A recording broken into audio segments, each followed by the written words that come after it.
The sun hung low over the rugged plains, streaking the sky in molten gold and bruised purples, as if the world itself knew something was about to shift. The wind carried the scent of dried sage and smoke, twisting around the wooden buildings of the town like a secret waiting to be heard.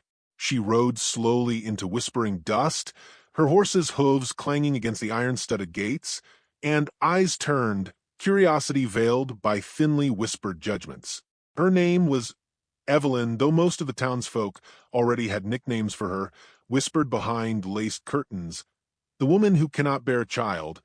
She was not tall, but her presence seemed to fill every doorway she passed, with eyes the color of storm clouds and hair the shade of autumn wheat.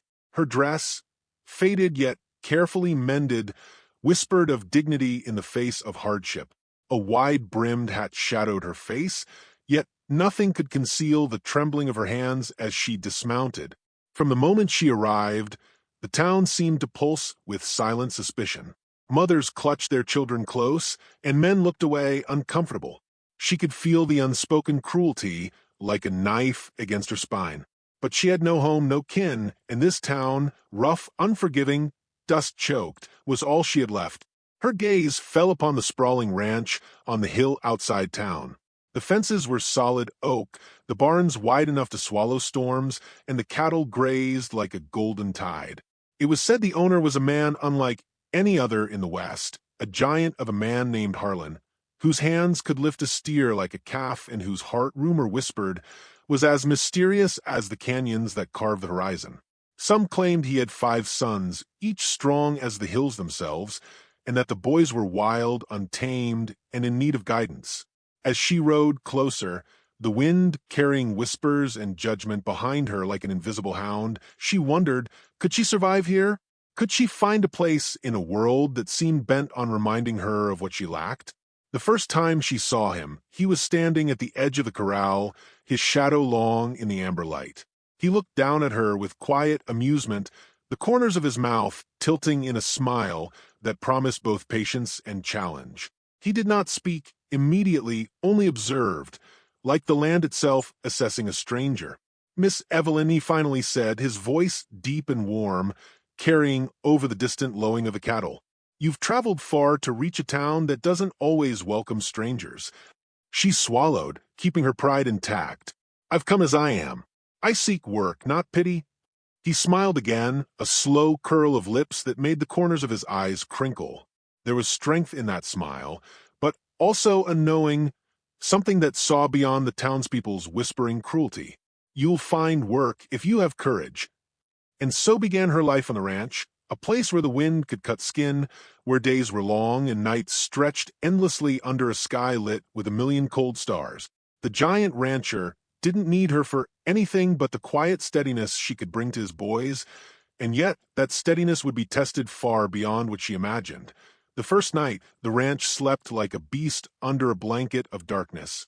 Horses snorted softly, and the wind crept between the cracks of the old barn, carrying an eerie, mournful howl. Evelyn had barely unpacked her meager belongings when she heard voices. Harlan's sons, 5 of them, each a mirror of their father in strength and stubbornness. They were wild as mountain streams, untrained, boisterous, and fiercely protective of one another. But there was also a rough edge, a simmering temper that could flare like gunpowder in a gale. They had never seen a woman like Evelyn before, someone who did not flinch or fade under scrutiny. "Who is she?" one whispered. "She looks like a storm ready to break." "She's no trouble," another said, though the sneer in his voice betrayed the lie. Evelyn, aware of the whispered discussion, felt the weight of their gaze, but she did not tremble. She moved with quiet grace, tending the horses, stacking hay, and learning the rhythm of a life that demanded sweat, patience, and courage. Yet the night brought with it more than work. It brought secrets. One evening, as the sun bled into the horizon, she discovered the first crack in the facade of the ranch's perfection. A son, youngest and most reckless, had been caught sneaking off with a revolver, something dangerous, something forbidden. Evelyn's heart raced as she intervened, speaking not with anger, but with the calm authority that earned him pause. "You'll not hurt yourself nor anyone else," she said softly, her voice a bomb against his impulsive fire. Harlan watched from the shadows, silent, yet his eyes were sharper than knives. He approached afterward, and for the first time, Evelyn saw the weight of his life, the responsibility, the loneliness, the quiet ache behind his strength. "You have courage," he murmured, almost to himself. "Not many do in these parts." Evelyn only nodded. She did not tell him of the whispering cruelty that haunted her past, the doctors, the cold bed, the relentless judgment. She carried it in silence, like a hidden wound that refused to close. But Harlan sensed it anyway, as men like him often did, and he did not push. Night after night, she tended the ranch, earning the trust of the boys. Slowly, the walls around them, built of fear, pride, and past pain, began to crack, revealing moments of laughter, defiance, and quiet longing. And through it all, she kept repeating in her mind the truth that the world had beaten into her. She could not bear children. She feared it would always define her, mark her as unworthy in a place where lineage and legacy were law. But Harlan, the giant rancher with hands like iron and a heart that had survived storms unseen, smiled at her still, not with desire, but with an understanding that was rarer than gold in these untamed lands. Winter crept over the plains like a predator. Snow blanketed the land, muffling sounds and transforming the familiar ranch into a labyrinth of white silence. Evelyn rose before dawn, her breath a mist in the frigid air, her fingers raw from icy work. Yet she carried with her a quiet determination, one that even the cold could not erode. The boys were a challenge. They tested her patience, pushed her limits, and yet they began to soften in ways they had never allowed themselves before.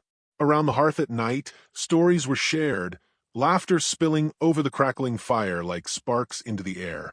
And in these moments, Harlan watched a quiet sentinel, his gaze lingering longer than necessary, yet never intrusive. One evening, as the wind screamed across the plains like a chorus of the lost, a tragedy struck. A fire broke out in the stables, swallowing hay and wood in an orange inferno that threatened to consume the lives of both cattle and men. Evelyn did not hesitate. She dashed into the flames, dragging a frightened colt from the burning barn, soot-blackened hands gripping the animal as if it were her own heart. Harlan followed, strength surging in his long, steady strides. Together, they battled the fire, and as the last flame died, standing in the glow of dying embers, something unspoken passed between them, a recognition, a respect, a bond forged in danger. "You are unlike any woman I've known," Harlan said, his voice hoarse from smoke and awe. "You carry storms in your chest but calm them for others. That is rare." Evelyn met his gaze, a flicker of vulnerability surfacing. "I've learned to survive," she said softly, "even when the world thinks I cannot." It was during these trials that Harlan revealed to her his son's need, not for guidance alone, but for a motherly presence, for warmth, for the stability Evelyn had long been denied. And yet she still hesitated, haunted by the whispering townsfolk, by her own self-doubt, by the echoing words of doctors who had told her she could never give life. But Harlan, large and unyielding as the hills themselves, only smiled. And it was a smile that carried the promise of something far greater than biology, a family, a home, a place where her worth was measured not in children but in courage, heart, and devotion. Spring had barely kissed the plains when trouble arrived on the wind.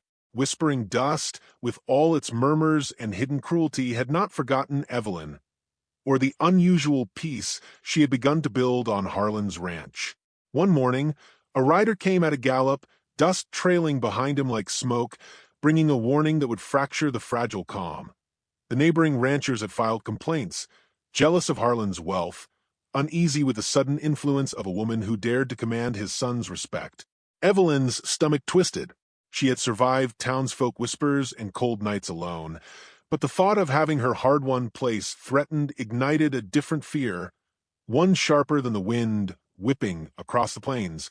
She rode alongside Harlan as he met the men at the edge of the corral, the giant rancher towering over them, arms crossed, eyes steady like chiseled stone. "You speak of my land and family," Harlan said, voice even but edged with warning. Step back, or the consequences will not be mild. The rancher scoffed, mocking the presence of a woman at his side. A woman cannot lead, one sneered, nor can she shape men like your sons. They'll rebel, and so will your herd. Evelyn's hand gripped her hat, but her voice, steady and clear, cut through the tension like a whip. Your sons will learn from care, not cruelty. You might try it yourself, and you'd see. Harlan's eyes flicked to hers, a silent acknowledgement of her courage, and then back to the intruders. The confrontation could have erupted into violence, but instead it was Evelyn's quiet determination, the respect she had earned through sweat, fire, and patience, that silenced the would-be aggressors. They left with uneasy murmurs, their envy palpable, leaving Harlan and Evelyn in the shadow of the ranch house, hearts still pounding. But the peace was fragile. That night, whispers returned, not from outside, but from within. Harlan's eldest son, fierce and proud, confronted Evelyn. "Why are you here? You cannot bear children. You are unworthy." The words, sharp as shattered glass, echoed the same cruelty she had carried from town to town.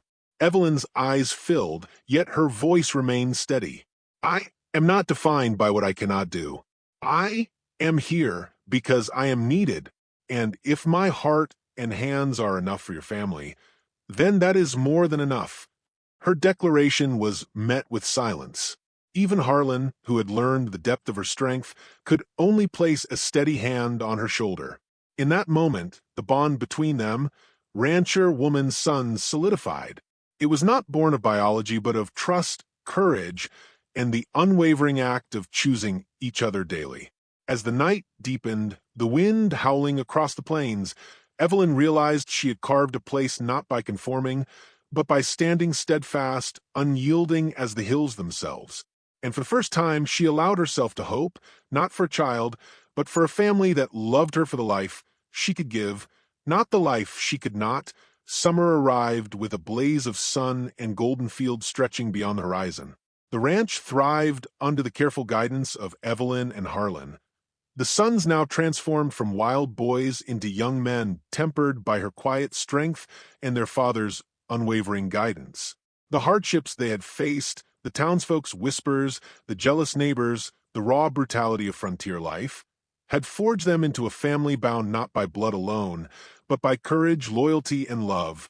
One evening, as the sky burned with the last blush of sunset, Harlan and Evelyn stood on the porch of the ranch house, the horizon stretching endless and wild before them. The sons were scattered across the land, tending cattle, mending fences, or riding the range, strong, confident, and proud. Evelyn looked to Harlan, his giant frame softened by the golden light, and for a moment the world outside their land, with its judgment and cruelty, seemed distant and meaningless. "You have given them more than I ever could," Harlan said quietly, taking her hand. "More than patience, more than guidance, you've given them heart." Evelyn's eyes filled with warmth. "And you've given me something I never thought possible, home." They stood together as the wind swept across the plains, carrying the scent of sage and fresh grass, the quiet hum of life and labor.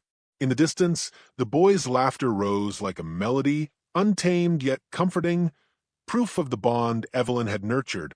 She had survived cruelty, judgment, and the shadow of her own doubt, but in the light of the ranch, surrounded by those who valued her for her courage and devotion, she had finally found peace. The townspeople still whispered, their judgments trailing like dust in the wind, but they no longer had power over her.